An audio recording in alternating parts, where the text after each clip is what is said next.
নমস্কার সকলকে, আমার নাম সৌরভ রয়। আপনারা আজকে যে গল্পটি শুনতে চলেছেন সেটির নাম হচ্ছে সত্যজিৎ অধিকারীর লেখা গল্প মানুষ খেকো মহানগর। গল্পটি কেমন লাগলো সেটা অবশ্যই কিন্তু কমেন্ট করে জানাবেন। ভালো লাগলে লাইক, কমেন্ট, শেয়ার এবং সাবস্ক্রাইব করতে কিন্তু ভুলবেন না। ধন্যবাদ। ভালো থাকবেন, সুস্থ থাকবেন।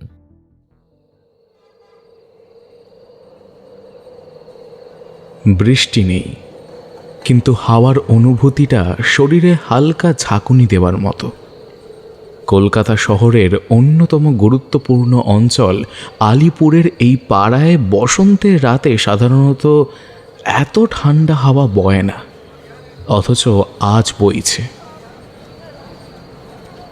ইরফান বারান্দায় দাঁড়িয়ে আছে। নিচে সেনগুপ্ত ভিলার মূল ফটকে জটলা করেছে মানুষ, পুলিশের গাড়ি এবং সাংবাদিকের ভ্যান, আর কিছু এলাকাবাসী। এক যুগ পর নন্দিনী সেনগুপ্ত ফিরে এসেছে আজ। কি দেখে এটা বিশ্বাস হচ্ছে না, তাই তো? অদিতি ফিস ফিস করে বলে। ইরফান কিছু বলে না, তার চোখ তখন নিচের দৃশ্যে। 10 বছর, 3650 দিনেরও বেশি। একজন স্ত্রী হঠাৎ করে নিখোঁজ হওয়ার জন্য তার স্বামীকে সন্দেহ করা হয়। অনেক চেষ্টার পরেও কোনো কুল কিনারা না হওয়ায় ধীরে ধীরে কেসটা ঠান্ডা হয়ে যায়।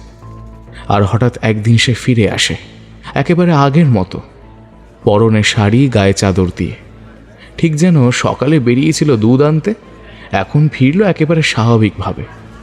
ইরফানের নিজের বুকেও একটা অসীম শূন্যস্থান হয়তো আর কোনো দিন ভরাট হবে না। অন্তত ইরফানের পরিচিত মহলের সেটাই অনুমান এবং ধারণা। কিন্তু ইরফানের ধারণা একেবারে আলাদা। আজ থেকে কয়েক বছর আগে ওর স্ত্রী রিয়া হঠাৎ করে এক গভীর রাতে নিখোঁজ হয়ে যায়। এই শহরে একটা মানুষ যে এরকম কর্পূরের মতো উবে যেতে পারে, সেই ধারণা একজন প্রফেশনাল সাংবাদিক হওয়ার সুবাদেও সে খুব বেশি দেখেনি।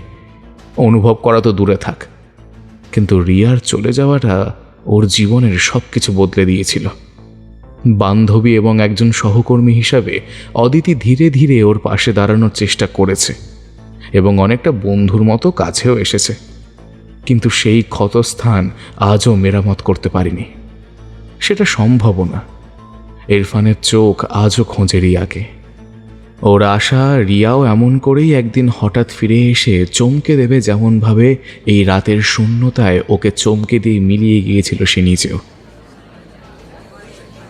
নিচের দৃশ্যটা দেখতে দেখতে অজান্তেই ওর মুখ থেকে বেরিয়ে যায়, ভেতরে একবার ঢুকতেই হবে, না হলে জানার কোনো উপায় নেই। ডিএম সাহেবকে নিয়ে বসে আছে, ভেতরে ঢোকার উপায় নেই তোমার আমার মতো লোকদের। ইরফান একটা সিগারেট ধরায়। অন্ধকারের মধ্যে ওইটুকু আলোয় তার মুখখানা খানিকক্ষণের জন্য ভেসে ওঠে। 35 বছর বয়সী এই মানুষটাকে দেখলে হঠাৎ যেন 50 বছর বয়সী বলে ভুল হয়। চোখের নিচে কালি আর গাল বসে গেছে একেবারে। স্ত্রী মারা যাওয়ার পর থেকে তার এই অবস্থা। সে একাই থাকে, ভালো করে খায় না, শুধু কেস আর রিপোর্ট নিয়ে পড়ে থাকে সারাক্ষণ। আর সেই পুরনো খাতা যেখানে লেখা অনিমেষ রায়, নামটার পাশে লাগানো একটা প্রশ্ন চিহ্ন লাল কালিতে। তার ফোনটা বেজে ওঠে, একটা অচেনা নাম্বার। ইরফান রিসিভ করে। ইরফান, হ্যাঁ বলছি। তুমি এখন সেনগুপ্ত ভিলার দিকে তাকিয়ে দাঁড়িয়ে আছো, বারান্দার কোনায় সিগারেট ধরিয়েছ। ঢুকতে ইচ্ছে করছে, কিন্তু ভেতরে ঢুকতে পারছো না, ঠিক বলছি? ইরফান চমকে ওঠে, চারিদিকে তাকায় সে। কেউ কি তাকে দেখছে? বারান্দা থেকে কেউ দেখতে পাবে না তাকে, নিচের রাস্তা থেকেও না। তাহলে কে আপনি?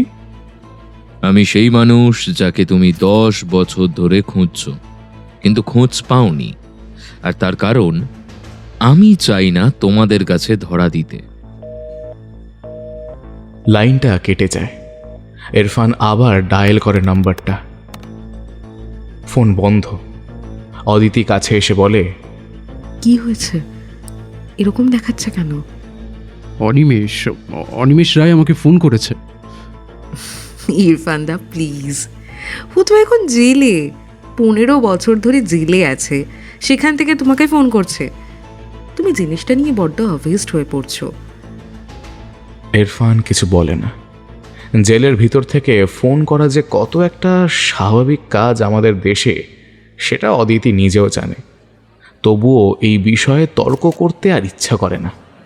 শুধু আঙুলের ফাঁক থেকে সিগারেটটা ফেলে দেয়, নিচের দিকে তাকায় সে। দেখে একদল লোক ভেতরে ঢুকছে।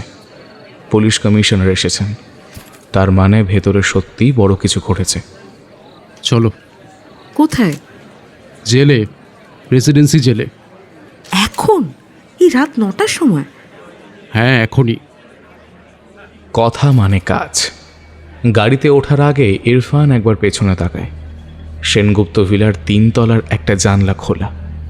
সেখানে কে একজন নারী দাঁড়িয়ে আছে সাদা শাড়িতে। ঘরটা অন্ধকার করে রেখেছে, মুখটা ভালো করে বোঝা যাচ্ছে না। অদিতি বলে, ওদিকে তাকিয়ে কি দেখছো? ইরফান তার গাড়ি স্টার্ট দেয়। কিছু না, চলো।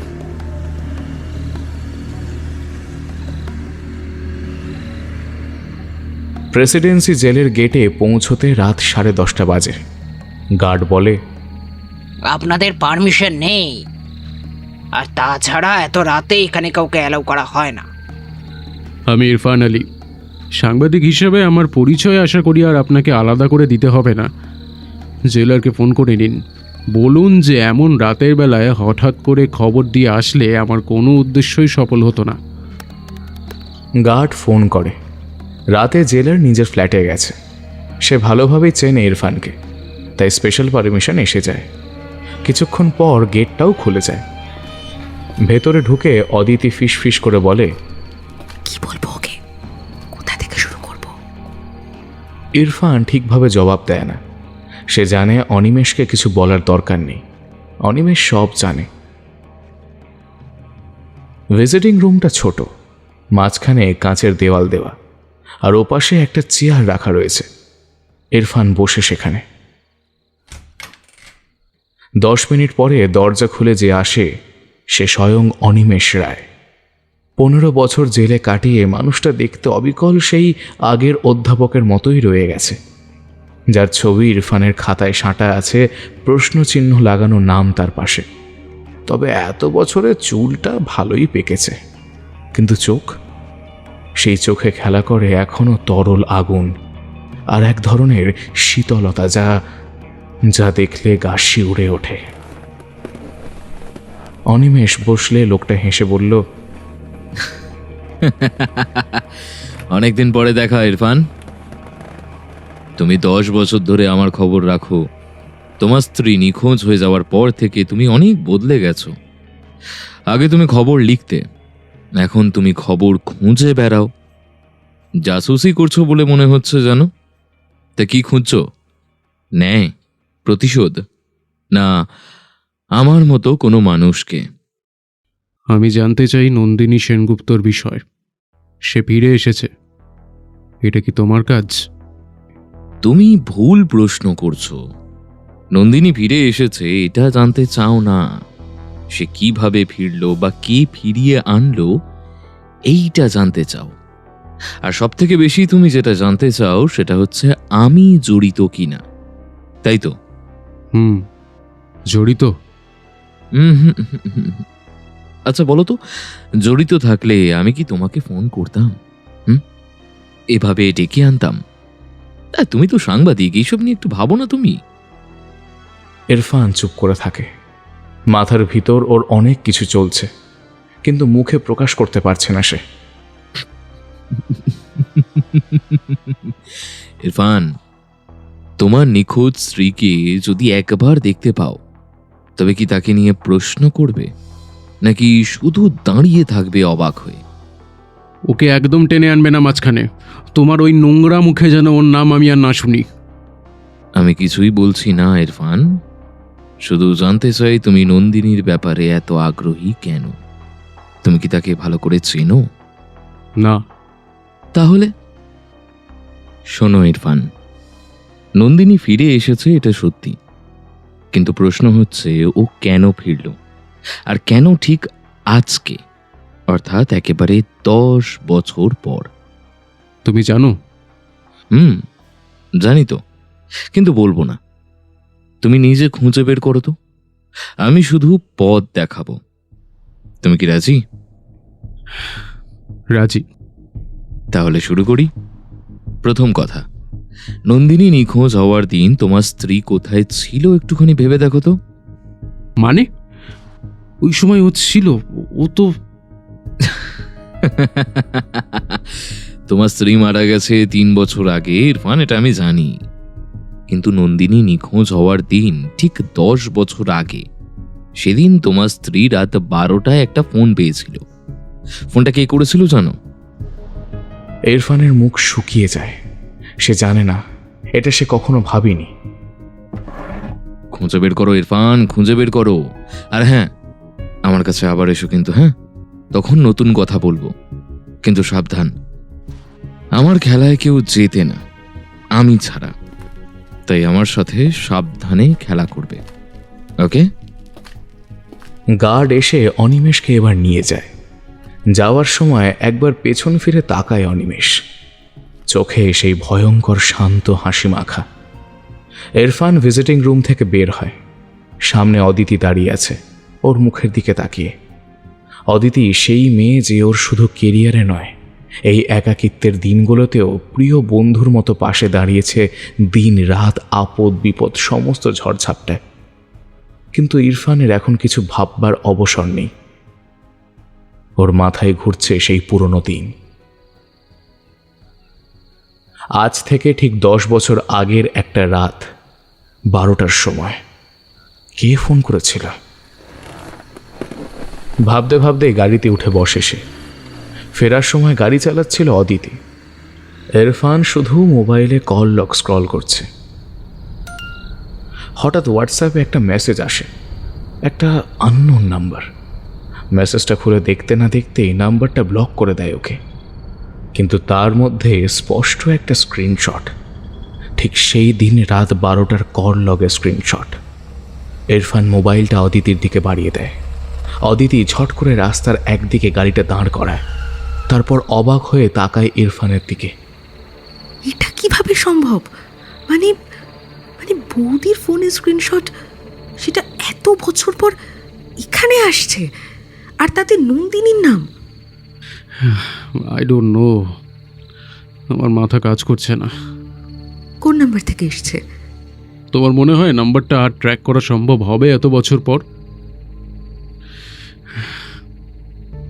রিয়া চিনত না নন্দিনীকে, ওর সঙ্গে ওর কোনো সম্পর্ক ছিল না। আমি জানি, আমরা যখন বিয়ে করি নন্দিনী তখন 3 বছর হলো নিখোঁজ। রিয়ার মুখে কোনো দিন ওর নাম শুনিনি আমি। একটা জিনিস বুঝলাম না, অনিমেষ কেন এই তথ্য দিল? ও কি চায়? ও চায় যে আমি খুঁজি। সাংবাদিকতা ছেড়ে এই একটা কেস নিয়ে আমি যে অবসেসড হয়ে পড়েছি, গোয়েন্দা হয়ে যাচ্ছি দিন দিন, সেটাকে ও প্রশ্রয় দিচ্ছে। But why? ও কি তোমায় কোনোভাবে নিজের কথার ফাঁদে জড়াতে চাইছে? স্ত্রীর নাম যখন জড়িয়ে আছে কেসটার মধ্যে, তখন না জড়িয়ে তো আর কোনো উপায় নেই।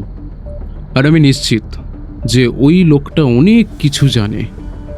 আর তাছাড়াও তুমি একবার ভেবে দেখো তো, 10 বছর আগে হঠাৎ করে উধাও হয়ে যাওয়া একজন মহিলা একেবারে কাটায় কাটায় 10টা বছর পরে ঠিক সেই সময় কিভাবে বাড়িতে ফিরে আসতে পারে? এটা কি খুব ন্যাচারাল একটা বিষয়? এর পেছনে কি কোনো রহস্যই নেই?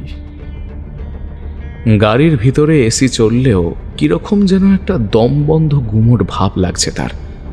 তাই এসি বন্ধ করে জানলাগুলো খুলে দেয় অদিতি। গাড়ি ঝড়ের গতিতে এগোয় রাতের রাস্তা পেয়ে। কলকাতার অনেক অলিগলি রাজপথ তখন ঘুমিয়ে পড়ছে, অথবা আধো ঘুমে নিমজ্জিত। গাড়ি চলতে থাকে, কিন্তু ইরফানের মাথার ভেতর ঘুরপাক খেতে থাকে শুধুমাত্র অনিমেষের কথা, সেই ফোন কল, ওর প্রিয়তমার সেই উজ্জ্বল মুখ যা চিরকালের জন্য নিভে গেছে তার জীবন থেকে। আর সঙ্গে আজকে অনিমেষের ওই বুক ঠান্ডা করে দেওয়া শীতল হাসি। সমস্ত কিছু মাথার ভিতরে পাক খেতে শুরু করে দেয় ওর। বাড়ি ফিরে ইরফান ঘুমোতে পারে না। অদিতি ওকে নামিয়ে ওর গাড়িটা নিয়ে চলে যায়। ঘরে এসে পুরনো বাক্স খুলে ও বের করে স্ত্রীর ডায়েরি। রিয়ার ডায়েরি লেখার নেশা ছিল খুব। ইরফান আগে কখনো পড়েনি। ওই যে, যতক্ষণ মানুষ সামনে থাকে ততক্ষণ তার এই ছোটোখাটো ব্যাপারগুলোর মূল্যায়ন না করলেও জীবনটা কেটে যায়, কিন্তু মানুষ চলে গেলে তার সমস্ত কিছুই বড় প্রয়োজনীয় হয়ে পড়ে। ডায়েরির পাতায় পাতায় উঠে আসে ছোটোখাটো ঘটনা, বাজার করা, দুজনে একসাথে সিনেমা দেখা, স্বপ্ন ইত্যাদি। পুরনো ফেলে আসা দিনগুলোর মধ্যে ক্রমশ হারিয়ে যেতে থাকে ইরফান। কিন্তু হঠাৎ তার মধ্যে একটা পাতায় চোখ আটকে যায় তার। তারিখটা নন্দিনী নিখোঁজ হওয়ার ঠিক 3 দিন পরের। পাতায় লেখা আছে, আজ একটা অদ্ভুত ফোন পেলাম। এক মহিলা বললেন তার নাম নাকি নন্দিনী। আমি তো ভেবেছিলাম কেউ মজা করছে, কিন্তু ওনার গলায় এমন একটা কষ্ট ছিল, তা অনুভব করে আমি প্রায় কাঁদতেই তো শুরু করি। উনি বললেন আমাকে বাঁচাতে পারে যে, তার নাম অনিমেষ, ওকে খুঁজতে বলো। তারপর তো ফোনটা কেটে যায়। আমি পুলিশকে জানাতেও গিয়েছিলাম, কিন্তু ওরা হাসলো আমার কথা শুনে, বলল আপনি কি পাগল? আমি আর কিছু বলিনি, কিন্তু ভয় পেয়েছিলাম। সেদিন বুঝেছিলাম এই শহরে কিছু লোক আছে যারা বড় রহস্যময়। নাহলে আমার কাছে এরকম একটা ফোন কল হঠাৎ করে কেন আসবে? ইরফানের ভিতরে একটা দ্বন্দ্ব শুরু হয়। তার মানে রিয়া 10 বছর আগেই জানতো নন্দিনীর কথা, কিন্তু তাকে বলেনি কেন? আর অনিমেষ? সে তখন জেলে ছিল না। অনিমেষ ধরা পড়েছিল নন্দিনী নিখোঁজ হওয়ার ঠিক 6 মাস পর। তার ফোনটা আচমকা বেজে ওঠে। আবার সেই অচেনা নাম্বার। দেখলে, তোমার স্ত্রী জানতো, কিন্তু তোমাকে বলেনি। কেন বলেনি জানো? কারণ তুমি তখন অন্য মানুষ ছিলে। ন্যায় বিচার বা জাস্টিসের থেকে তখন তোমার কাছে বড় ছিল বসকে খুশি করা।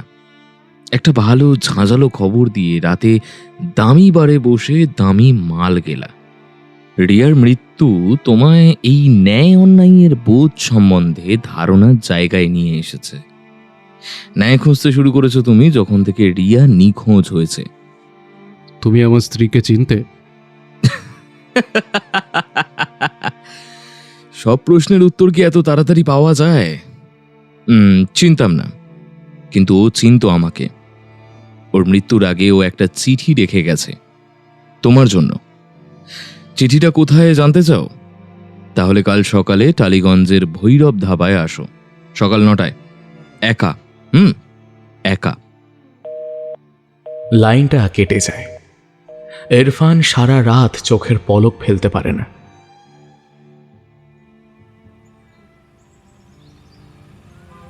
সকাল 8:30টায় সে টালিগঞ্জে পৌঁছে যায়।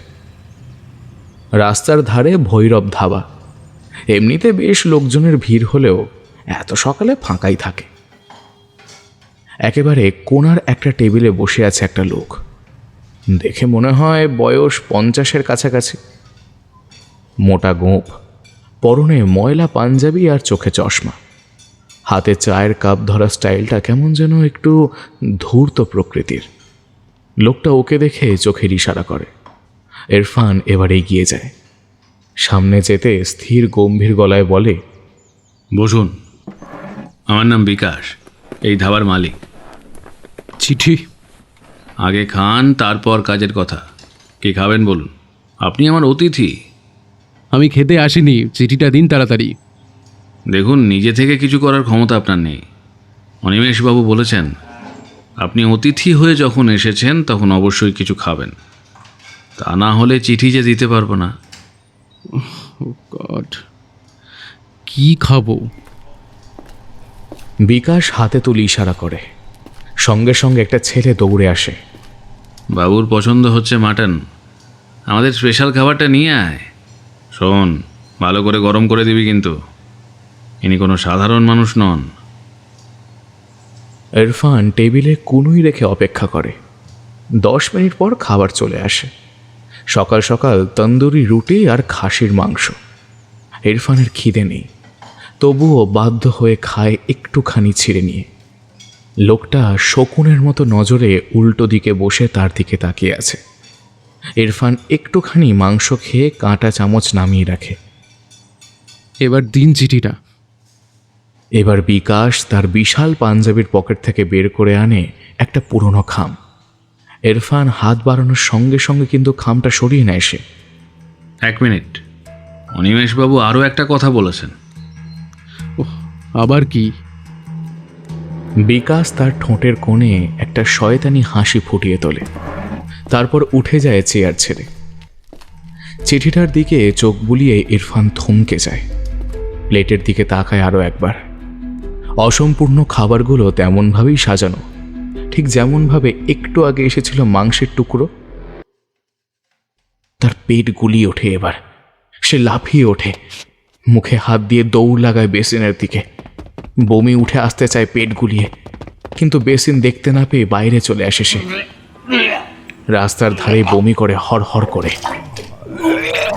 পেট খালি হয়ে যায় ইরফানের, তবুও বমি থামে না। বিকাশ এবার বেরিয়ে আসে, শান্ত গলায় ইরফানকে বলে, আমরা জানতাম আপনি সত্যিটা জানলে বমি করবেন, তবে এতটুকুই জেনে রাখবেন যে এটা সবে শুরু। এখন আসতে পারেন। ইরফানের পায়ের নিচের মাটি যেন টলমল করতে থাকে। ওর যেন মনে হয় ভূমিকম্পে পৃথিবীটা দুলছে। এই 7 সকালে চোখের সামনে যেন গাঢ় পর্দার মতো অন্ধকার নেমে এসেছে, আর তার মাঝখানেই ওই বিকাশ নামের লোকটা হা হা করে হাসছে। কোথাও যাওয়ার নেই ওর, সমস্ত রাস্তা বন্ধ। হাতের চিঠিটায় যেটা লেখা রয়েছে তা প্রকাশ করার ক্ষমতা ওর নেই। চিঠিটা চিবিয়ে গিলে ফেলতে পারলে ভালো হতো, কিন্তু তাও পারছে না। শুধু এতটুকু বুঝতে পেরেছে, ওর সামনে তন্দুরি রুটির সাথে যে মাংসটা দেওয়া হয়েছিল সেটা কোনো খাসির মাংস নয়। এই শহরে রাতের আঁধারে হুটহাট করে প্রশাসনের নাকের ডগা দিয়ে উধাও হয়ে যাওয়া কিছু অসহায় মানুষের ঠান্ডা মাংস। আর শুধু তাই নয়, এই জিনিস এই জায়গায় চলে আসছে আজ থেকে 20 বছর ধরে। কতগুলো ক্যানিবাল লোক ঘুরে বেড়াচ্ছে আশেপাশে। তারা প্রতিনিয়ত এই হোটেলে আসে অন্য আর সাধারণ মানুষদের মতো খাবার খেয়ে চলে যায়। এই বিশেষ গোস্ত খাওয়া তাদের নেশা। আর এই লোকগুলোর দাবি দাওয়া পূরণ করতেই নিখোঁজ হয়ে যায় প্রতিদিন কিছু পথশিশু, বাতিল বেশ্যা অথবা ভিখারি থেকে শুরু করে মাঝে মাঝে কিছু সুপারি কিলারদের সাপ্লাই করা ভিআইপিও, যাদের জন্য কেউ দীর্ঘশ্বাস ফেলে না।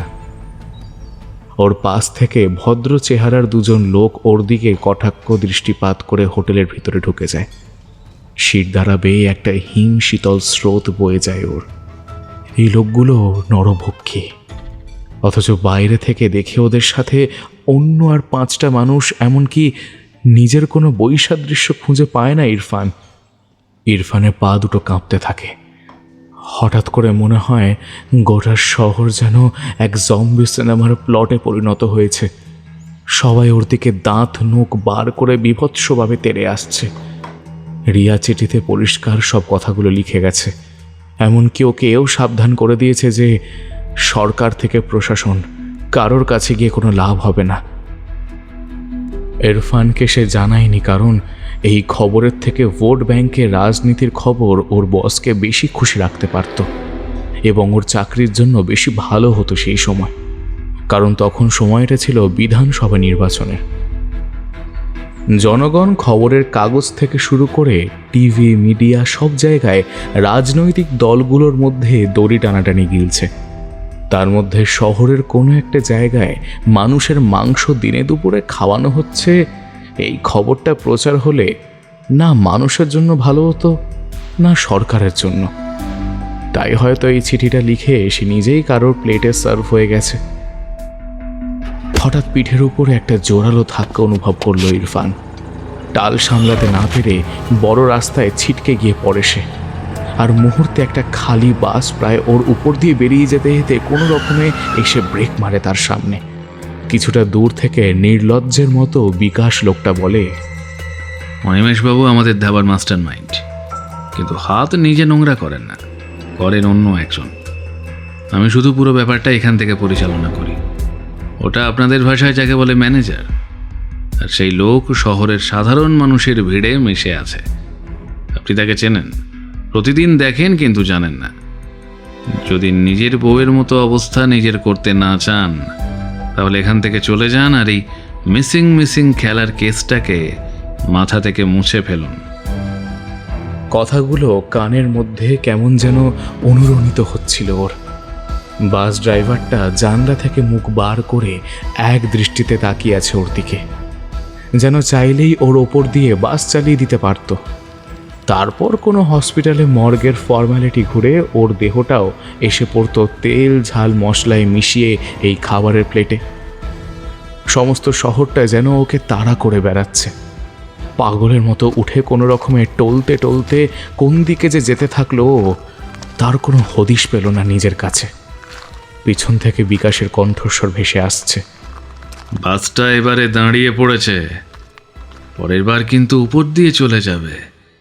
রাস্তায় কুকুর বেড়াল চাপা দেওয়া আর মানুষ চাপা দেওয়ার মধ্যে কোনো তফাৎ নেই ওর, এটা জেনে রাখবেন। কখন এবং কিভাবে যে ও বাড়ি ফিরেছিল তার সঠিক খবর ও নিজেই দিতে পারত না। সেই দিনটা যে কিভাবে কেটে গেল তাও ঠিক মনে নেই ওর। শুধু পরদিন সকালে একটা হলুদ ট্যাক্সি আবারও ওর বাড়ির সামনে এসে দাঁড়ালো এবং দুজন পুলিশ আধিকারিক ওকে নিয়ে চলল প্রেসিডেন্সি জেলে। আবারও প্রেসিডেন্সি জেলের সেই ভিজিটিং রুম। ইরফান বসে আছে একটা কলের পুতুলের মতো। তার লাল টকটকে চোখ দেখলে বোঝা যায় শরীর মন কোনো দিক থেকেই সে সুস্থ নেই। কিন্তু সামনে তার প্রতিদ্বন্দ্বী অনিমেষ জেলের কয়েদি হয়েও এসেছে একেবারে ধোপ দুরস্ত সাদা পাঞ্জাবি পরে, চোখে চশমা আর হাতে একটা বই নিয়ে। কে যেন 2 কাপ চা রেখে গেল, তার মধ্যে 1 কাপ তুলে নিয়ে অনিমেষ আয়েশ করে চুমুক লাগিয়ে বলল, কেষ্টকে দেখেছো? হঠাৎ করেই যেন আসুরিক শক্তির সঞ্চার হয় ইরফানের শরীরে। সে লাফিয়ে ওঠে। তুই জানতিস তাই না? তুই জানতিস যে আমার স্ত্রীকে ওরা মেরেছে? জানতাম। তাহলে সেটা বলিসনি কেন আমাকে? বললে কি শুনতে? তখন তো তুমি বিশ্বাসই করতে না, এখন করছো, কারণ তুমি পুরো ব্যাপারটার মধ্যে দিয়ে গেছো। ইরফান অসম্ভব রাগে অনিমেষের গলা টিপে ধরতে চায়, কিন্তু পারে না। ওর চেয়ে অনিমেষ 10 গুণ বেশি শক্তিশালী। ওকে ধাক্কা দিয়েও নিজের আসনে বসিয়ে দেয় সে। কেন আমার স্ত্রীকে মেরেছো? তোমাদের কোন পাকা ধানে মই দিয়েছিল? দেখো, তুমি তো আবার আমাকে দোষারোপ করছো। আমি এইসব মার্কেটের মধ্যে থাকি না। আমি হলাম ব্যবসায়ী। এই ব্যবসায় প্রফিট বেশি, তাই করছি। কাকে কখন সরাতে হবে সেই সব বিষয়ে ওরা দেখে। তোমার বউ মানে রিয়া, ওকে দেখে ফেলেছিল ভৈরব ধাবার পেছনে একটা মেয়ের লাশ কাটতে, সম্ভবত রাত 1:30টার সময়। কেষ্ট এমনিতে খুব শিয়ানা, বুঝে ফেলে। তারপর আবার কি? তারপর কেষ্ট অনুমতি চায় আমার কাছ থেকে রিয়াকে মারার।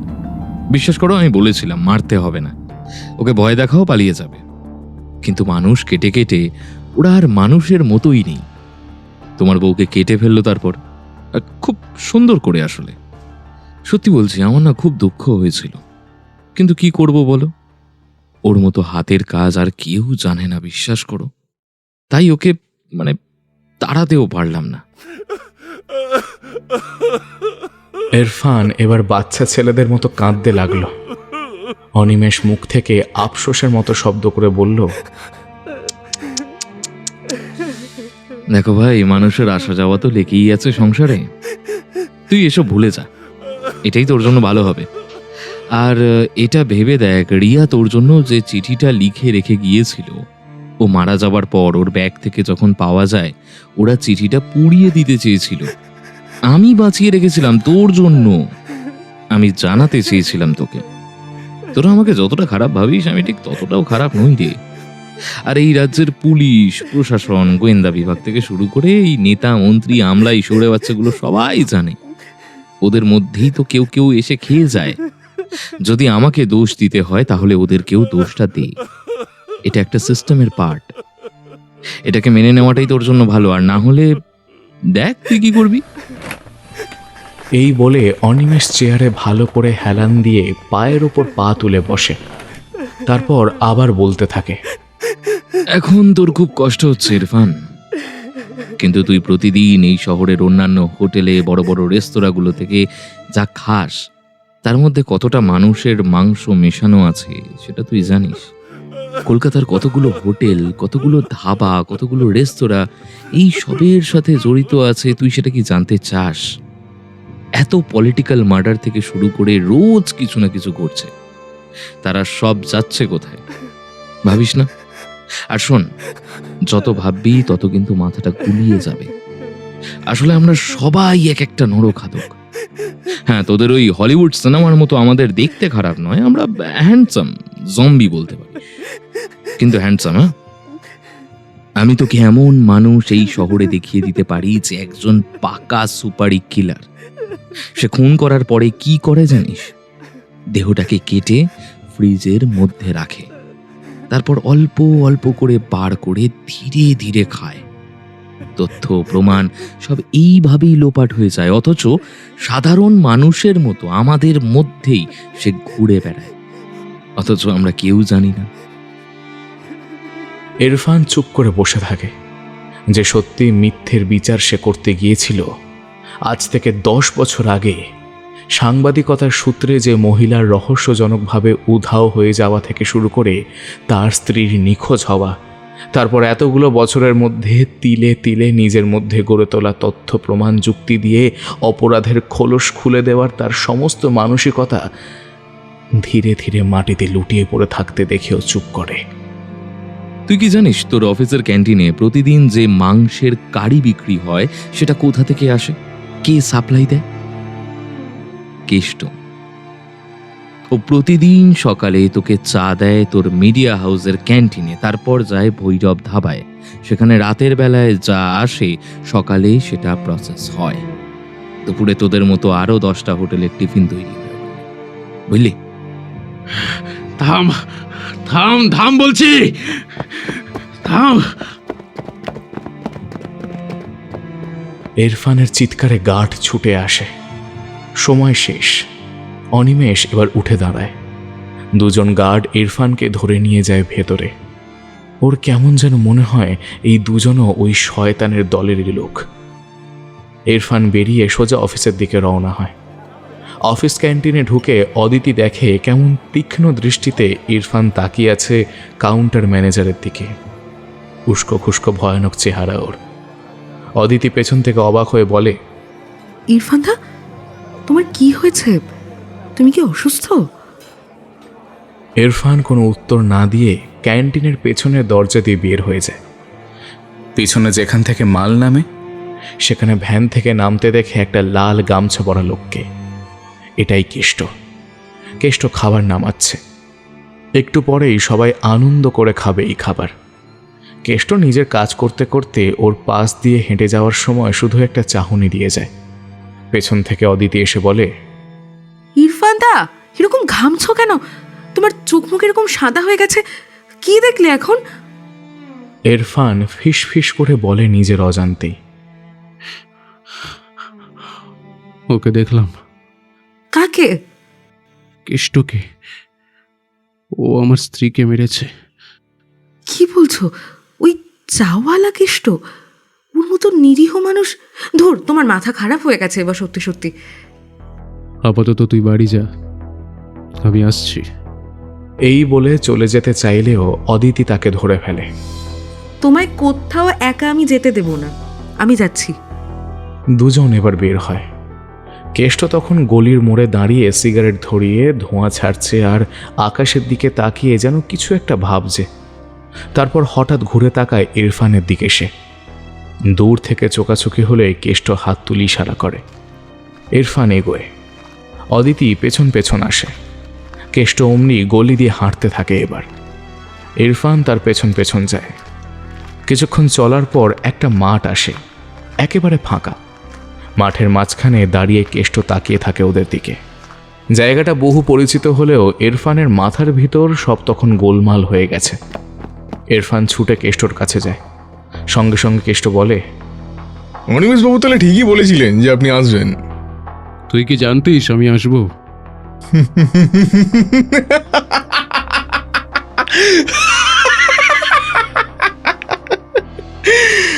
অনিমেষবাবু সব জানেন, কিন্তু যা হওয়ার তা তো হয়ে গেছে। এবার আপনি কি করবেন? তুই আমার স্ত্রীকে মেরেছিস, হ্যাঁ? কেন কেন? অসহায় মেয়েটা তোর কোন ক্ষতি করেছিল রে? মেরেছি, কারণ ও দেখে ফেলেছিল যখন আমি কাজ করছিলাম। ও ভয় পেয়ে চিৎকার করতেই যাচ্ছিল, তারপর বাধ্য হয়ে আমাকে ঠান্ডা করতে হয় ওকে। ইরফান ঝাঁপিয়ে পড়তে চায়। অদিতি পেছন থেকে ধরে ফেলে তাকে। না ইরফান দা, না। যাই হোক, এখন একদম তাড়াহুড়ো করলে হবে না।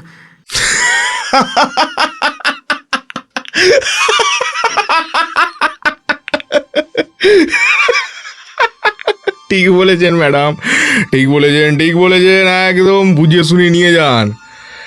আপনি যে নরখাদকের কথা শুনেছেন সেটা আর কেউ নয়, আমি। কিন্তু আপনি কি জানেন আমি কেন মানুষের মাংস খাই? অনিমেষবাবু শিখিয়েছেন আমাকে খাওয়া। আমিও প্রথমে আপনাদের মতোই ছিলাম, কিন্তু পরিস্থিতি আমাকে এই জ্যান্ত পিশাচ বানিয়েছে। উনি বলেছেন, মানুষ খেলে তুই ভয় ডর সব জয় করতে পারবি। ধীরে ধীরে দেখলাম আমাকেই সবাই ভয় করতে শুরু করেছে। তারপর আর কি, মজা পেয়ে গেলাম এই লাইনে। বলতে বলতে কেষ্ট ছুরি বার করে পকেট থেকে। চোখে সেই শান্ত দৃষ্টি, যেন এই দৃষ্টি নিয়ে সে খাসি থেকে মানুষ সব কাটতে পারে। হঠাৎ পেছন থেকে শব্দ হয় পুলিশের সাইরেনের। কেষ্ট থমকে যায় একটু। জায়গাটা চারিদিক থেকে পুলিশ ঘিরে ফেলে। কেষ্ট ঘুরে তাকায়, তারপর হাসতে হাসতে ছুরি নামিয়ে পকেটে ঢোকায় সে। এসিপি রাহুল সেন এগিয়ে এসে উত্তেজিত হয়ে বলে, ইরফান, তুমি ঠিক আছো? আরে আরে রাহুলদা, তুমি এখানে কিভাবে? অনিমেষের থেকেই জানতে পেরেছি আমি যে তুমি বিপদে পড়তে পারো, আর সেজন্যই তোমার লোকেশন ট্রেস করে আমরা চলে এলাম।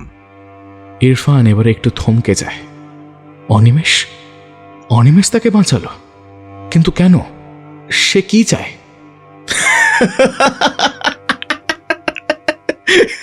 দেখলে, সাবধানে থাকবেন। অনিমেষবাবু কখন কার দিকে খেলা ঘুরিয়ে দেয় কেউ জানে না, কিন্তু ওকে হারানো কারোর পক্ষে সম্ভব নয়। পুলিশ কেষ্টকে টানতে টানতে ধরে নিয়ে যায়। যাওয়ার সময় কেষ্ট ইরফানের দিকে তাকিয়ে বলে, আমি আপনার স্ত্রীকে ইচ্ছে করে মারিনি। অনিমেষবাবু মারতে বলেছিলেন আমায়। উনি আমাকে বললে এই শহরের যে কোনো কাউকে আমি শেষ করে দিতে পারি। উনি আমার মাই বাপ।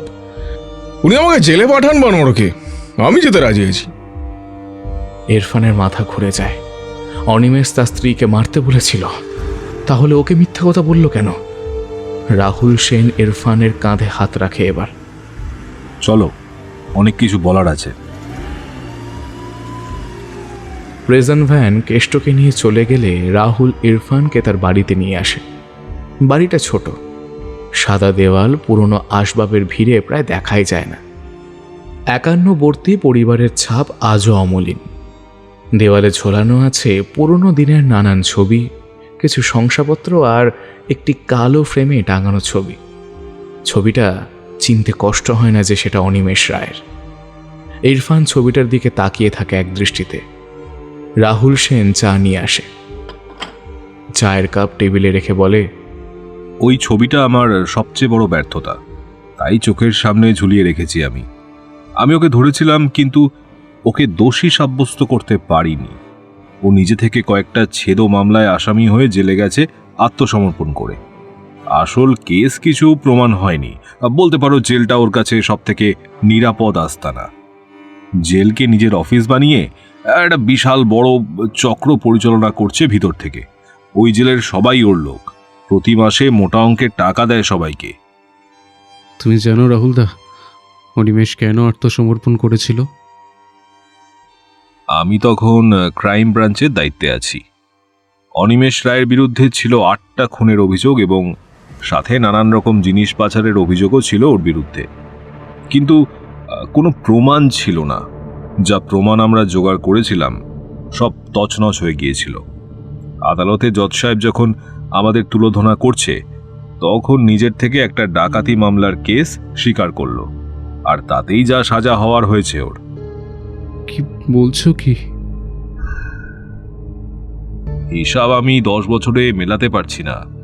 ও জেলে গেল, তারপরেও আমি ওকে নানান রকমভাবে জিজ্ঞাসাবাদ করার চেষ্টা করেছিলাম নানান বিষয়ে, কিন্তু তার বদলে ও শুধু হাসতো আর বলতো, আপনাদের কপালে আমার সত্যি সোনা নেই, আমার শিকারের জন্য আমি অপেক্ষা করছি, যেদিন এসে যাবে সব জানতে পেরে যাবে সবাই।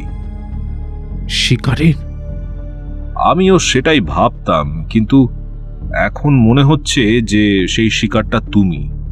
ও তোমার জন্য অপেক্ষা করছিল এতগুলো বছর। ইরফানের হাত কাঁপতে থাকে।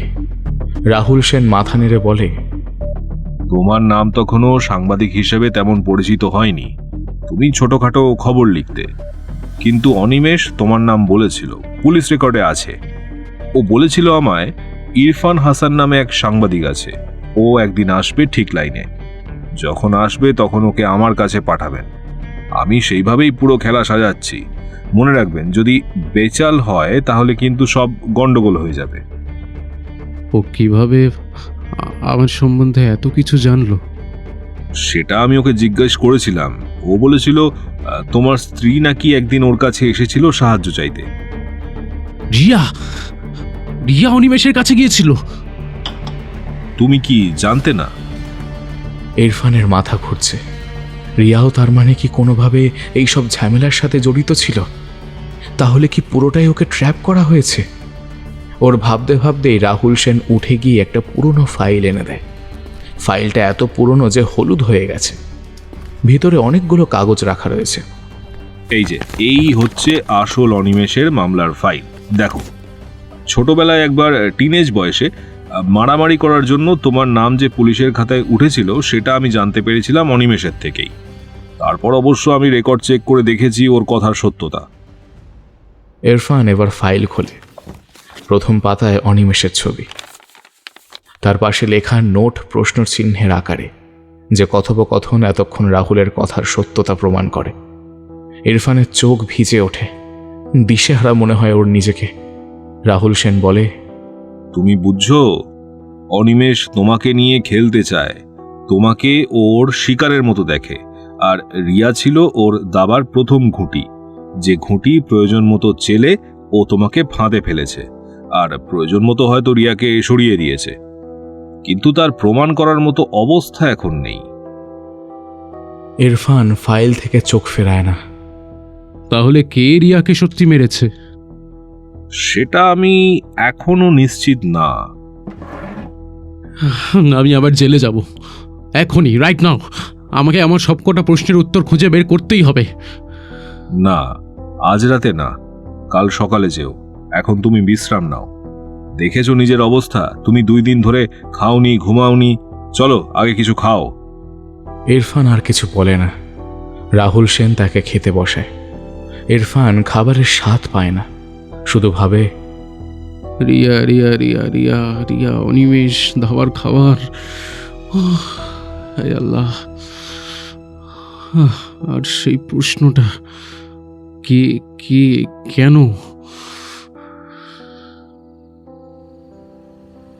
রাত তখন 8টা। ইরফান রাহুল সেনের ঘরের বারান্দায় দাঁড়িয়ে আছে। কলকাতার রাত, আলো, শব্দ, মানুষ সবাই স্বাভাবিক জীবনের ছন্দে চলেছে। আর সে যেন বন্দরগাঁও থেকে বিচ্ছিন্ন জাহাজে দাঁড়িয়ে আছে আর অকুল পাথরে নিজেকে একা নিজেকে রেখে দিয়েছে। ঠিক যেমন যুদ্ধের বাজারে কেনা কোনো যুদ্ধ জাহাজ দাঁড়িয়ে থাকা, ঠান্ডা ঘরে বসে থাকা নির্মম নিষ্ঠুর খুনি আর বিশ্ব রাজনেতাদের চাল দেবার অপেক্ষায় দাবার ঘুঁটি হয়, ঠিক তেমন। তার ফোনটা বেজে ওঠে। আবার অচেনা একটা নাম্বার। ইরফান রিসিভ করে। অনিমেষের গলা ভেসে আসে এবার। ইরফান, তুমি ফাইল দেখেছো? তুই সব জানিস তাই না, সালা কুত্তার বাচ্চা? আরে আরে আমি সব জানি না, কিন্তু তোমার যা জানার দরকার তা আমি জানি। আমার স্ত্রীকে কে মেরেছে? I am asking you for the last time, আমার স্ত্রীকে কে মেরেছে? এখন আসো এখানে, তাহলে বলবো। ইরফান কোনো কথা বলতে পারে না, ফোনটা কেটে দেয় সে। বারান্দা থেকে ঘরে এসে দেখে রাহুল সেন ল্যাপটপ নিয়ে বসে আছে। ইরফান এক কথায় বলে, আমি যাচ্ছি জেলে। এখন? হ্যাঁ, অনিমেষ ফোন করেছিল, বলেছে এখনই বলবে। রাহুল সেন উঠে দাঁড়ায়। চলো আমিও যাব তোমার সাথে। না না না না না, তোমার কোনো কাজ নেই, ও আমাকে একা যেতে বলেছে। দেখো, এমনিতেই তোমার বান্ধবী চিন্তায় আছে, তুমি আমার কাছে এসেছো তাই একটু নিশ্চিন্ত হতে পারছে। তার উপরে তুমি একটা খুনির কথা শুনছো। ওকে বিশ্বাস করো না। বিশ্বাস অবিশ্বাসের প্রশ্ন আসে না এখানে, কিন্তু ওর কথায় চলা ছাড়া যখন আমাদের কোনো উপায় নেই, তখন আমি সেটাই করব যেটা করলে রিয়ার খুনের তদন্তে একটা সুরাহা হয়। এই বলে ইরফান বেরিয়ে যায় মাথার ভিতরে অজস্র প্রশ্ন নিয়ে। প্রেসিডেন্সি জেলের গেটে পৌঁছতে রাত 9:30 বেজে যায়। গার্ড সহজে দরজা খুলে দেয় তার জন্য।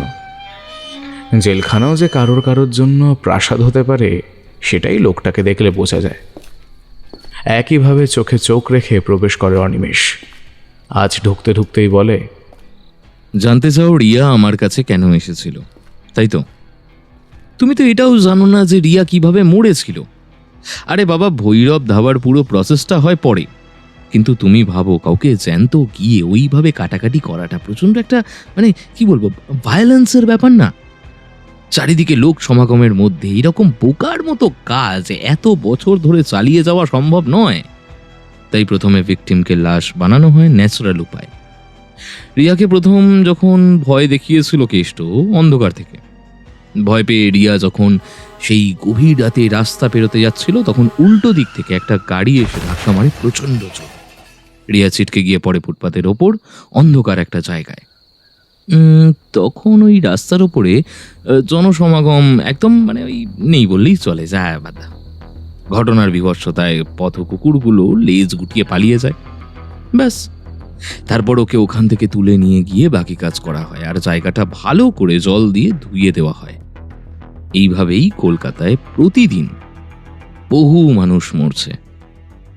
আমি নামটা জানতে চাই রাস্কেল, ওই গাড়ি চালকের নামটা। আর কথা শেষ হওয়ার আগেই অনিমেষ নিজের হাত ঘড়ির দিকে তাকিয়ে বলে, এতক্ষণে ভৈরব ধাবায় গেলে হয়তো তুমি তাকে হাতে নাতে ধরতে পারতে। আমার বলার থেকেও তাকে ধরতে পারাটা বোধহয় তোমার জন্য বেশি এক্সাইটিং হবে, তাই না? তুই আমাকে গোল গোল ঘোরাচ্ছিস, তাই না? একটা চক্রব্যূহের মধ্যে আমাকে ফাঁসিয়ে রেখেছিস শালা। আরে আমার ওপর চিৎকার করে কিছু হবে না, সময় বয়ে গেলে কিন্তু সেই লোককে আর পাবে না। কিছু না ভেবেই পাগলের মতো বেরিয়ে পড়ে ইরফান। ঝড়ের গতিতে গাড়ি চালিয়েও ভৈরব ধাবায় পৌঁছতে 11টা বেজে যায় তার। আজ ধাবা বন্ধ, তার সম্ভাব্য কারণ কেষ্ট জেলে। আজ ধাবা অন্ধকার, কিন্তু পিছনে গিয়ে দেখা গেল সেদিকের একটা দরজা খোলা। পিছন দিকে এমনিতে ভগ্ন কয়েকটা বাড়ি ছাড়া আর কিছুই নেই, আর সেগুলোতে সম্ভবত এই ধাবার লোকগুলোই থাকে। ইরফান ভেতরে ঢোকে। তার অ্যাড্রেনালিন তখন চরমে। ভেতরেও জমে থাকা নিথর অন্ধকার, শুধু পেছনের ঘর থেকে একটু আলো ঠিকরে আসছে। ইরফান এগোয়ে পা টিপে টিপে। ঘরটা বেশ বড়, সামনে খাওয়া দাওয়ার লাউঞ্জ থেকে এদিকটা একেবারে আলাদা। মাঝখানে একটা টেবিল পাতা রয়েছে, টেবিলের উপর রাখা কয়েকটা বস্তা। ইরফানের গা শিউরে ওঠে। বস্তাগুলো দেখতে ঠিক ওই রকম যেগুলো কেষ্ট সেদিন ক্যান্টিনে নিয়ে এসেছিল। পেছন থেকে হালকা একটা শব্দ হয়। ইরফান ঘুরে তাকায়। বিকাশ দাঁড়িয়ে আছে অন্ধকারে, হাতে ধরা চায়ের কাপ। এসে গেছেন? জানতাম আপনি আসবেন, সেজন্যই তো ভাবলাম একেবারে প্রথম থেকেই শুরু করা যাক। যে নন্দিনী হারিয়ে যাওয়ার সূত্র ধরে আপনি পুরো ব্যাপারটার সাথে জড়ালেন, সেই নন্দিনীকে এখানে দেখতে পেলে আপনার কেমন লাগবে সেটাই ভাবছিলাম এতক্ষণ। নন্দিনী কোথায়? ভেতরে আসুন। ঘরের ভিতরে একটা টিউব লাইট জ্বলছে। একটা গুমোট রক্ত মাংসের গন্ধে ভরে আছে ঘরটা। টেবিলে বস্তাগুলোর পাশে চায়ের কাপ নামিয়ে রাখে বিকাশ। ইরফানের গা আবার গোলাচ্ছে। বিকাশ এবার একটু হাসে। অনিমেষ বাবু কেষ্টর গুরুদেব। অনিমেষ বাবু বললে সে মরতে পর্যন্ত পারে, কিন্তু আমরা তো এত সহজে ওদের জন্য মরতে পারি না। তাই আমাদেরও একটা খেলা খেলতে হলো। এখানে ঢোকার সময় ওই যে অন্ধকার বাড়িগুলোর দিকে তাকিয়েছিলেন, ওখানে গিয়ে দেখুন, হয়তো কাউকে চিনতে পারবেন। সঙ্গে সঙ্গে ইরফান দৌড়ে বেরোয় ভাঙা বাড়িগুলোর দিকে দরজা দিয়ে। দুটো বাড়ি একেবারে ধ্বংসস্তূপ, আর সেই দুটোর মাঝখানে একটা বহু পুরনো 3 তলা বাড়ির দেওয়ালে অজস্র ফাটল নিয়ে দাঁড়িয়ে রয়েছে, কিন্তু তার উপরের ঘরে যেন একটা কেরোসিনের আলো জ্বলছে। ইরফান কিছু না বুঝেই এগোয় সেদিকে। ভাঙা সিঁড়িগুলো দুরন্ত গতিতে পেরিয়ে উপরে উঠে দেখে ঘরটার ভিতরে এই 2026 সালেও একটা লণ্ঠনের আলোয় কয়েকজন লোক বসে আছে, আর তাদের মাঝে বসে আছে নন্দিনী। ওর মুখ, হাত, পা কাপড় দিয়ে বাঁধা শক্ত করে, চোখে আতঙ্ক ভরা। কি হচ্ছে, কেন হচ্ছে, সবকিছু মাথার ভিতরে আরো বেশি করে তালগোল পাকিয়ে যেতে থাকে ইরফানের। লোকগুলোর মধ্যে থেকে একজন মোটা চেহারার লোক এগিয়ে এসে ওকে দেখে। তার গলায় সোনার চেন ঝকঝক করছে। ইরফান, আমরা অপেক্ষা করছিলাম তোমার জন্যই। ওনাকে ছেড়ে দাও, বোঝাপড়াটা তোমাদের আমার সাথে, তাই তো? তাহলে ওনাকে কেন মাঝখানে ধরে এনেছো? ছাড়ো ওনাকে। অনিমেষবাবু বলেছিলেন আপনি ঠিক এই কথাটাই বলবেন, তাই বলে দিয়েছেন যদি ছাড়তেই হয় আগে একটা কাজ করতে হবে। কি কাজ? লোকটা একটা ছুরি এগিয়ে দেয়। ছুরিটা দেখে ইরফানের রক্ত হিম হয়ে যায়। ছুরির হাতলে খোদাই করা তার স্ত্রীর নাম রিয়া। অবাক হয়ে তাকিয়ে থাকে ইরফান। কি হলো, তাকিয়ে আছেন কেন? এই ছুরি দিয়েই আপনার স্ত্রীকে খুন করা হয়েছিল, আর এখন এই ছুরি দিয়েই আপনি খুন করবেন। কাকে? লোকটা এবার এগিয়ে যায় দেওয়ালের একদিকে।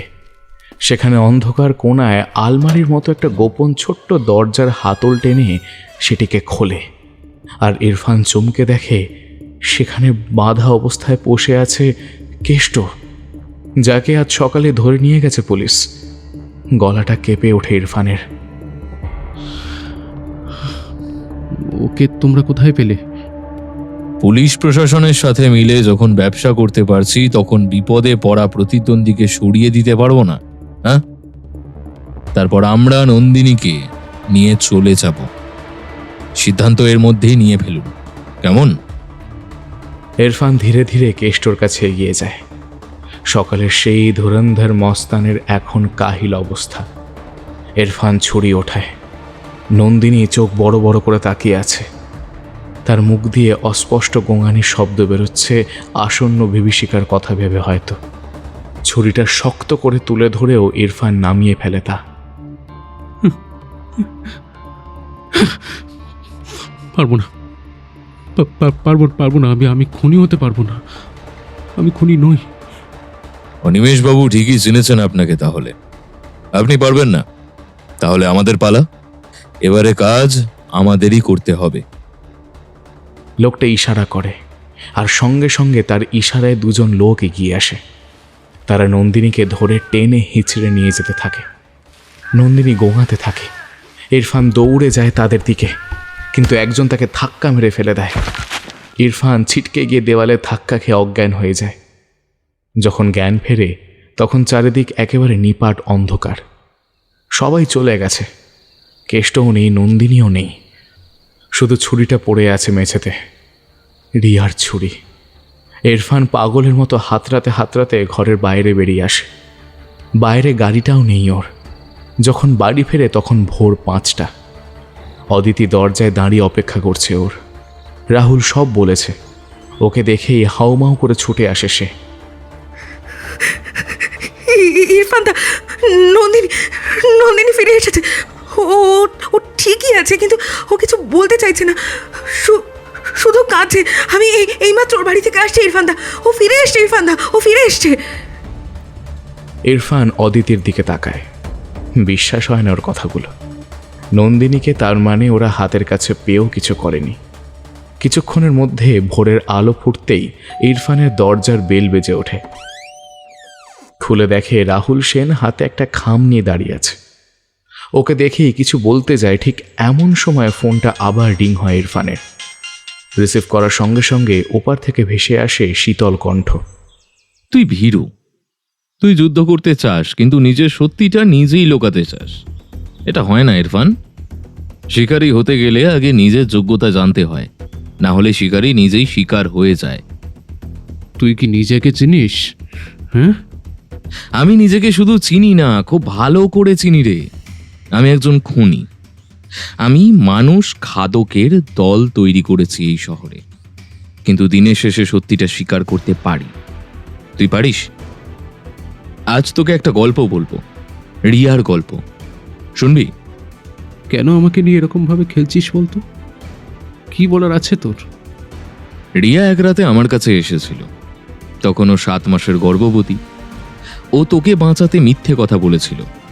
তুই জানিসই না তোর পাশে কত শত্রু আছে, তোর অফিসে, তোর বন্ধু, তোর আত্মীয় স্বজনদের মধ্যে। তারা সবাই তোকে শেষ করতে চায়। কিন্তু কেন? কারণ তুই এমন কিছু জানিস, এমন কিছু দেখেছিস বা শুনেছিস যা তাদের জন্য ভয়ানক বিপজ্জনক। এই সরকার রাজনীতির পাশা খেলা বদলে যেতে পারে যদি তুই একবার রিকল করতে পারিস নিজের মেমোরিটা। কিন্তু তুই সেটা আমার হাজারো চেষ্টার পরেও পারছিস না শালা। মনে পড়ছে গদি মিডিয়ার পেটুয়া জার্নালিজম করে বসকে খুশি করতে করতে একদিন গিয়েছিলিস এক রাতে নিউ টাউনের একটা বিলাসবহুল অ্যাপার্টমেন্টের নিচে একজন খুব বিখ্যাত শিল্পপতির জন্মদিনের পার্টিতে আসা গেস্টদের ফটো তুলতে। তখন তোর মতো হাজারো ছেলের সাথে তোকে প্রতিদ্বন্দ্বিতা করতে হতো এক আকর্ষণীয় ফটো তোলার জন্য। আর ওই পার্টিতে এমন কিছু বিরোধী পলিটিক্যাল নেতাদের আসার কথা ছিল যাদের ছবি পাবলিক করতে পারলে একটা ব্রেকিং নিউজ দিতে পারতিস তোদের চ্যানেলটাকে। আর তুই সেই জন্য অন্য একটা বুদ্ধি করেছিলিস। সবার সাথে মিলে ভিড় করে দরজার সামনে দাঁড়িয়ে অপেক্ষা না করে তুই পেছনের অন্ধকার সিসিটিভি নিয়ে এমন একটা জায়গা থেকে অ্যাপার্টমেন্টের বাথরুমের দিকের ছাদে উঠে লুকিয়েছিলিস। আর সেখান থেকে ছবি তোলার সময় কাকতালীয়ভাবে কি দেখেছিলিস মনে আছে? হঠাৎ বিদ্যুৎ চমকের মতো মনে পড়ে যায় সেদিন রাতের সেই দৃশ্যগুলো। হ্যাঁ, সেই প্রথম দেখাই নন্দিনী সেনগুপ্তকে। কিন্তু তখন নন্দিনীকে আলাদা করে চিনত না ইরফান। ইরফান নিজের প্রাপ্য ছবিগুলো তুলে নিয়েছিল। তার মধ্যে কয়েকটা ছবিতে নন্দিনী চলে এসেছিল। পরে নন্দিনী উধাও হওয়ার পর ওই এক্সট্রা ছবিগুলো আর খুঁজে পায়নি ইরফান। ওকে চুপ থাকতে দেখে অনিমেষ বলে, তুই যদি এত উৎসাহ সেই রাতে না দেখাতিস তাহলে হয়তো তোর বউ এখনো বেঁচে থাকতো। আমি জানতাম না, আমি জানতাম না। নন্দিনীকে গায়েব করে আবার ঠিক সময় ডিসির তত্ত্বাবধানে ফিরিয়ে দিয়ে মিডিয়া সেন্সেশন তৈরি করার পুরো ব্যাপারটা লিড করেছিল যে সে আজ তোর সাথেই আছে। নন্দিনী নিজেও খুব একটা ধোয়া তুলসী পাতা ছিল না রে। তুই বেকার ওর কেসটার পেছনে হাত দিয়ে পড়েছিলি। গল্পের গোয়েন্দাগিরি আর বাস্তবের গোয়েন্দাগিরির পার্থক্যটা বুঝতে বুঝতে তোর জীবন অন্ধকার হয়ে গেল। তবুও বুঝতে পারছিস না যে পকেটে 9mm রিভলভার নিয়ে এই মুহূর্তে যে লোকটা তোর ঘরে ঢুকেছে, মানে রাহুল সেন, সেও আমার লোক। আর 10 বছর ধরে সে এক সহযোদ্ধা আমার মিশন আর বিজনেসের। ঘাড়ের কাছে কেমন যেন একটা শীতল অনুভূতি হচ্ছে ওর। ধীরে ধীরে ঘাড় ফিরিয়ে দেখে রাহুলের চোখ মুখ সম্পূর্ণ বদলে গেছে। ওর দিকে কেমন একটা হিম শীতল চাহনি দিয়ে এখন তাকিয়ে আছে সে। তাড়াহুড়ো করে ইরফান বলে, কি চাস তোরা? কি চাস? এই মুহূর্তে মনে হয় তার সমস্ত পৃথিবীটা যেন অজস্র খণ্ড টুকরো থেকে আরো খণ্ড বিখণ্ডিত টুকরোতে বিচ্ছিন্ন হয়ে যাচ্ছে। শোন, প্রতিভা চিনতে আমি কোনোদিন ভুল করি না। তাই তোর উপরে আমি সেই তখন থেকে লক্ষ্য রেখেছি যখন থেকে তুই 16 বছর বয়সে স্কুল প্রাইমারি করে একটা ছেলেকে পুকুরে ঠেলে ফেলে দিয়েছিলি। তারপর জুবেনাইলে যাওয়া একরকম তো স্থির হয়ে গেছিল, কিন্তু যেভাবে হাইকোর্টের জজের চোখে চোখ রেখে তুই মিথ্যেগুলো বলে গিয়েছিলি, তা সত্যি বলছি আমার মন কেড়ে নিয়েছিল ভাই। ওই বয়সে এমন প্রতিভা সচরাচর দেখা যায় না। তাই তখনই আমি ঠিক করে ফেলেছিলাম তুই আমার যোদ্ধা উত্তরসূরি হবি। আমি মরার পর এই ব্যবসা তুই চালাবি। মানুষ খাওয়া শুরু হয়ে গেছে তোর। রাহুল সেন তোকে প্রশাসনিকভাবে সমস্ত সাহায্য করবে। শহর জুড়ে নেটওয়ার্ক আছে।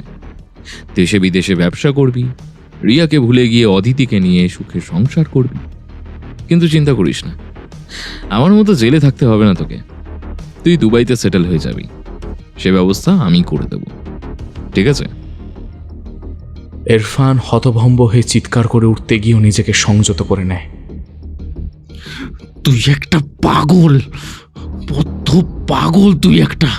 আরে সুরে বাচ্চা, আমি পাগল না, বাস্তববাদী। তুই বমি করেছিস, কিন্তু একদিন অভ্যস্ত হয়ে যাবি। সবাই এরকম ভাবেই অভ্যস্ত হয় রে বাড়া। আমি নিজেও এই লাইনে আসিনি ইচ্ছে করে, আমাকে এইভাবেই আনা হয়েছিল।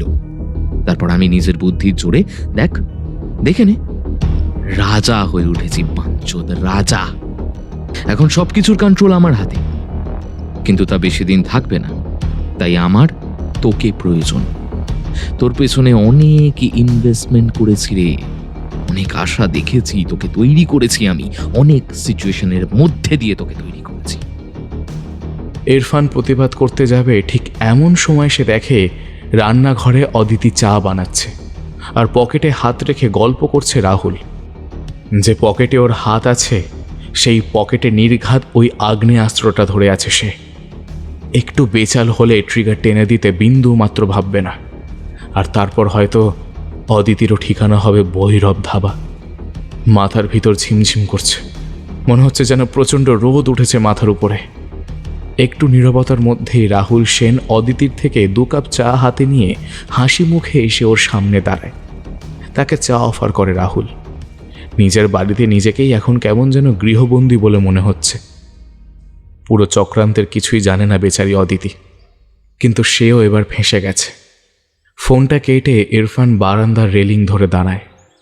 তখন সকাল হচ্ছে কলকাতা শহরে। দূরে ইলেকট্রিক আলোগুলোকে গ্রাস করছে সূর্যালোক। রাহুল সেন একটা সিগারেট ধরিয়ে পিছনে এসে দাঁড়িয়ে বলে, ইরফান, আমি তোকে একটা গল্প বলি, শুনবি? 15 বছর আগে আমি ছিলাম ক্রাইম ব্রাঞ্চের দায়িত্বে। অনিমেষ রায়কে ধরলাম, কিন্তু প্রমাণ না থাকায় ও ছাড়া পেয়ে যাচ্ছিল, তোকে বলেছি। তখন একদিন রাতেও আমার বাড়ি এলো, একেবারে একা। বলল, আপনি আমাকে ধরতে চান, আমি নিজেই ধরা দেব, কিন্তু শর্ত একটাই, আপনি আমার জন্য কাজ করবেন। আমি রাজি হইনি। ও তখন আমার একমাত্র মেয়ের ছবি বার করলো পকেট থেকে। আমি জানতাম আমার বউ আর মেয়ে তখন শ্বশুর বাড়ি গেছে। ছবিতে দেখলাম একটা চেয়ারের সাথে আষ্টে পৃষ্ঠে বাঁধা আমার 10 বছর বয়সী ছোট্ট মেয়ে। অনিমেষ বলল, দেখুন, আপনি রাজি না হলে আপনার মেয়েকে আমি খেয়ে ফেলবো টুকরো টুকরো করে, ঠিক আছে? কাঁচা চিবিয়ে খাবে আমার দলের লোক। আর আপনার স্ত্রী ভৈরব ধাবায় টুকরো টুকরো করে বিক্রি করব, ঠিক আছে? আমার কাছে আর কোনো উপায় ছিল না। ওরা এখন অস্ট্রেলিয়াতে আছে। ওরা নিজেরাও জানে না যে সর্বক্ষণ ওদের উপর নজর রেখে চলেছে এই অনিমেষের স্পাই লোকজন। আমি যদি একটু বেচাল কিছু করি তাহলে সব শেষ হয়ে যাবে। আর আমার মতোই এরা তোকে সিলেক্ট করেছে, তাই তোর হাতে রাজি হওয়া ছাড়া আর কোনো অপশন নেই। তার মানে তুমি ওর শিকার? আমি ওর শিকার, তুই ওর শিকার। অদিতি, নন্দিনী, কেষ্ট, এই সরকার সবাই ওর শিকার। ও একটা জাল বুনেছে, আর আমরা সবাই সেই জালের মাছি। তাহলে আমরা এখন কি করব? ও তোকে কি বলেছে? তুমি তো সবই জানো। আমি মরতে চাই, অনেক দিন ধরে চাই, কিন্তু নিজের বউ বাচ্চার জন্য পারছি না। তুই আমাকে ওই ধাবায় চালান দিয়ে অনিমেষকে শেষ করে রাজা হয়ে ওঠ। তার বদলে আমার বউ বাচ্চার খেয়াল রাখিস। ওদেরকে বলবি একটা ভয়ানক গ্যাং খতম করতে গিয়ে এনকাউন্টারে মারা গেছি আমি। সত্যিটা জানতে দিস না, বড় কষ্ট পাবে। না না না না না আমি আমি কাউকে মারবো না। আমি ওর খেলায় চড়াবো না। তাহলে কি করবি? আমি জানি না, কিন্তু আমি কাউকে মারবো না।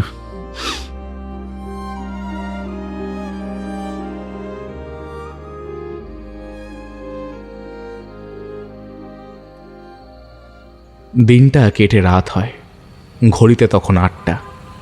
নন্দিনীর বাড়ির সামনে ইরফান দরজায় দাঁড়িয়ে আছে, হাতে একটা ফুলের তোড়া নিয়ে। আরে ইরফান, আসলে তোমার কাছে আমার ক্ষমা চাওয়ার মুখ নেই। আমি আমার জীবন বাজি রেখে ওই পলিটিক্যাল মাফিয়াগুলোর সাথে জড়িয়েছিলাম। পরিকল্পনা মাফিক আমার গায়েব হয়ে যাওয়া তদন্ত করতে গিয়ে তুমি নিজের বিপদ ডেকে এনেছ। আমি জানি তোমার স্ত্রী মারা গেছে, কিন্তু সমবেদনা ছাড়া তো এখন আমি আর কিছুই দিতে পারবো না। কথা আছে, ভিতরে চলুন। এই বলে নন্দিনীর সাথে সে ভিতরে ঢোকে। গোছানো সুন্দর ঘর। নন্দিনী বলে, একটু বসো, চা করে আনি, চাটা খাও। সমস্ত খেলাটা যেখান থেকে শুরু হয়েছিল সেখানেই শেষটা করা উচিত। এই বলে ইরফান বের করে সেই রিয়া লেখা ছড়িটা। নন্দিনী ভয়ে প্রায় চিৎকার করে ওঠে। ভয় পিছু হটতে হটতে দেওয়ালে ঠেকে যায় সে।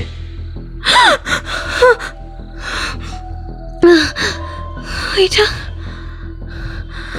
ইরফান, ইরফান তুমি বিশ্বাস করো, আমি আমার সব কৃতকার্য স্বীকার করতে চেয়েছিলাম পুলিশের সামনে, আর সেই জন্যই তো ওরা আমাকে তুলে নিয়ে গিয়েছিল সেদিন। আমাকে ব্ল্যাকমেল করেছিল। যদি আমি ওদের সাথে আমার যোগাযোগের কথা ফাঁস করে দিই তাহলে আমাকে মেরে ফেলবে ওরা, আর মেরে ওই ভৈরব ধাবায় টুকরো টুকরো করে খাওয়াবে। বিশ্বাস করো, আমি ভয় পেয়ে গিয়েছিলাম। প্রথমবার ওরা আমাকে তুলে নিয়ে প্রথমে রাজস্থান গিয়েছিল, তারপর সেখান থেকে চেন্নাইয়ের একটা প্রত্যন্ত গ্রাম পুষ্পহারে, ওখানে একটা মেয়ে পাচার চক্রের র্যাকেট চলতো। আমি বাধ্য হয়ে নিজেকে বাঁচাতে ওটাকে লিড করেছি। বিশ্বাস করো, যদি ওদের কথা না শুনতাম তাহলে হয়তো আমাকেই ওরা আরবের কোনো দেশে কৃতদাস হিসেবে বেচে দিত। কিন্তু তারপর ফিরে এসে প্রতিটা মুহূর্ত আমার নরকের মতো অবস্থায় কেটেছে। বিশ্বাস করো, আমি তো সব বলতে চেয়েছিলাম, কিন্তু তাও আমার মুখ ওরা শেষ পর্যন্ত বন্ধ করে দিল। প্রতিটা মুহূর্ত আমার কিভাবে কাটছে তুমি জানো না, তুমি জানো না। জানতে চাইও না, তবে সমঝোতা করেও তুমি নিজেকে বাঁচাতে পারলে না। এইটুকু বলার মধ্যে মুহূর্ত ব্যবধানে ছুরিটা নন্দিনীর গলার মাঝখানে বসিয়ে দেয় ইরফান। ফিনকি দিয়ে রক্ত বেরিয়ে ভেসে যায় ঘরের মেঝে। কয়েক সেকেন্ড মাত্র। হাত পা ছুঁড়তে ছুঁড়তে নিস্তেজ হয়ে পড়ে যায় নন্দিনী। পুরো দৃশ্যটা শান্ত চোখে দেখে, তারপর বেসিনে গিয়ে পরিষ্কার করে হাত ধুয়ে ইরফান বেরিয়ে পড়ে একটা ক্যাব নিয়ে জেলের উদ্দেশ্যে। সেদিন রাতে অনিমেষ আশা করেনি যে ইরফান আসতে পারে, তাই 9:30টার সময় তাকে দেখে একটু অবাকই হয় অনিমেষ। কিন্তু আরও একটু অবাক হয়, আজ ইরফানের চোখে মুখে কোনো সংকোচ নেই, কোনো দ্বিধা ভয় নেই, যেন সমস্ত কিছু সিদ্ধান্ত নিয়ে এসেছে সে। খুশি মনে অনিমেষ বলে, ভালোই হয়েছে সবটা ভেবে ফেলেছিস। এবারে আমি আরাম করে এই সব কিছু তোর হাতে সঁপে দিয়ে রিটায়ারমেন্ট নিতে পারবো। তোকে আমার মতো এত বড় কাজের দায়িত্বটা দেওয়ার জন্য কত কাণ্ডই না করতে হলো আমাকে এই ঘোর কলিযুগে। আর শুধু মরলে কি চলে রে, তার উপযুক্ত শিষ্য বানিয়ে যেতে হবে না? তাই তোর বউকে সরাতে হয়েছিল। তার একটা ছোট্ট ভুলের সাজা যদি তোকে দিয়েই দিতাম তাহলে তো সব শেষ হয়ে যেত। কিন্তু তোকে এত দুঃখ কষ্ট দিয়ে যে একটা পারফেক্ট স্ক্রিপ্ট বানিয়ে তোকে আমার চেলা করতে পেরেছি, হ্যাঁ, এতেই আমার শান্তি। অনিমেষের কথায় দুহাত বাড়িয়ে অনিমেষকে আলিঙ্গন করে ইরফান। কিন্তু সেই আলিঙ্গনের মধ্যে শক্ত সামর্থ্য, বিপুল শক্তিধর নরমাংস ভক্ষী অনিমেষের দেহটা কেমন যেন শিথিল হয়ে পড়ে। তার কাঁধের কাছের কেশ রুকা দিয়ে ঢুকে গেছে একটা ছোট্ট নিডল, যার মধ্যে ভরা ছিল তীব্র বিষ। নীলচে দেহটা মেঝেতে লুটিয়ে পড়তে পড়তে দু চোখে শুধু অবিশ্বাস ভরা থাকে। অনিমেষের লুটিয়ে পড়ার সঙ্গে সঙ্গে ধপ করে যে শব্দটা হয় সেটা শুনে ছুটে আসে কয়েকজন জেলের নাইট গার্ড। তারা রীতিমতো ভূত দেখার মতো ভয়ে থরথর করে কাঁপতে থাকে। প্রথমে কেউ এগিয়ে আসতে চায় না ইরফানকে ধরার জন্য। এই রাবণকে যে মাটিতে লুটিয়ে ফেলতে পারে সে যে সাধারণ মানুষ নয় সেটা তারা বুঝতেই পেরেছে। এই অবিশ্বাস্য অসম্ভব ঘটনাটা যে ঘটতে পেরেছে আর কেউ ঘটাতে পেরেছে তার অভিঘাতে সবাই থমকে যায়। অবশেষে অনেকক্ষণ পরে খবর পেয়ে জেলার এসে কাস্টাডিতে নেয় ওকে। রাত 1:30টায় দরজায় কাস্টাডি আবার খুলে যায়। রাহুল সেন ভিতরে ঢোকে, হাতের মোবাইলটা এগিয়ে দিয়ে বলে, নে দেখ। ছবিগুলো অনিমেষের গ্যাংয়ের। সেখানে কেষ্ট থেকে শুরু করে বিকাশ, ওই মোটা লোকটা সহ আরও 5 জন শুয়ে আছে এক লাইনে। প্রত্যেকের মাথার মাঝখানে একটা করে ফুটো। সেই ফুটোগুলো দিয়ে রক্ত বেরিয়ে জমাট বেঁধে গেছে। ইরফান কিছু না বলে মোবাইলটা ফিরিয়ে দেয়। রাহুল সেন বলে, তুই আমার নিজের ভাইয়ের মতো। তুই যতটা করেছিস তার কিছুটা যদি আমিও না করতে পারি তাহলে নিজেকে কোনোদিন ক্ষমা করতে পারতাম না। আর এই বিলাসবহুল জীবনে এই মাথা গুজে অসহায় মানুষ মারতে মারতে আমি ক্লান্ত হয়ে পড়েছিলাম। যদি তুই মাথা নত করতিস তাহলে হয়তো আমাকেও বাকি জীবনটা এই বোঝা বইই কাটাতে হতো। কিন্তু তোর নিঃশব্দ প্রতিবাদ আমায় বদলে দিয়েছে। শেষ করে দিয়েছি এদের পুরো দলটাকে। এই ঘটনার পর 1 মাস কেটে গেছে। অনিমেষের নেটওয়ার্কের সাথে যুক্ত অনেক বড় বড় পলিটিশিয়ান থেকে শুরু করে শিল্পপতিরা গ্রেপ্তার হয়েছে। ভৈরব ধাবা সিল হয়ে গেছে প্রপারলি। সর্বমোট 25 জন গ্রেপ্তার হয়েছে। শুধু অদিতির চোখের জল এখনও অঝরে ঝরে পড়ছে। সে এখন সব কিছু জেনে গেছে। অস্ট্রেলিয়া থেকে সরকারের তত্ত্বাবধানে ফিরে এসেছে রাহুলের পরিবার। রাহুল নিজেও জেলে। মিডিয়া বলছে আসন্ন নির্বাচনে এই ঘটনা সরকারের জন্য একটা বড় বিপর্যয়ের কারণ হতে চলেছে। যাই হোক, ইরফান জানে সে কি করেছে। ছোটবেলায় অনেক কিছুর মতো সে ছবি আঁকতে পারত। একাকী জেলের দেওয়ালে সে রিয়ার একটা ছবি এঁকেছে। রোজ অনেকক্ষণ সেই ছবিটার সাথে সে কি যেন একটা কথা বলে। কি কথা বলে কেউ জানে না। তবে যখন সে কথা বলে তখন ওর চোখ মুখ থেকে আলাদা একটা দীপ্তি ঝরে পড়ে যেন। হয়তো সে অসহায় রিয়ার মৃত্যুর ন্যায় বিচার করতে পেরেছে। সেই জন্য অথবা এই শহরকে নরখাদকের হাত থেকে মুক্তি দিতে পেরেছে সেই গর্বে। দিনটা কেটে যাচ্ছে এভাবে। তবে এই ঘটনা শহরের মানুষদের চোখে আঙুল দিয়ে দেখিয়ে দিয়েছে মানুষ চাইলে যে কোনো হিংস্র পশুর থেকেও বেশি হিংস্র হয়ে উঠতে পারে। কারণ তার কাছে আছে বুদ্ধিমত্তা। সেই বুদ্ধিমত্তা যেমন বিপর্যয় ডেকে আনতে পারে তেমন সেই বুদ্ধিমত্তাই পারে সেই বিপর্যয়কে গোড়া থেকে খতম করতে। তার জন্য দরকার ইরফানের মতো সৎ সাহসে। মানুষ বড় ভুলবো না। আজ এই ঘটনা নিয়ে এই শহর যতটা তোলপাড়, কিছুদিন পর হয়তো এই ঘটনার উপরে আবার প্রলেপ পড়ে যাবে। যেমন মানুষ আজ কদাচিৎ মনে করতে পারে অতীতের অনেক বড় বড় বিপর্যয়ের কথা, তেমনই ঘটনা তারা ভুলে গেলেও যাবজ্জীবন কারাদণ্ড ভোগ করা এই 2 আসামি এবং তাদের সাথে একান্তভাবে জড়িত তাদের আপনজনরা কোনোদিনও ভুলবে না এই শহরে নরখাদকের অন্তিম পরিণতি।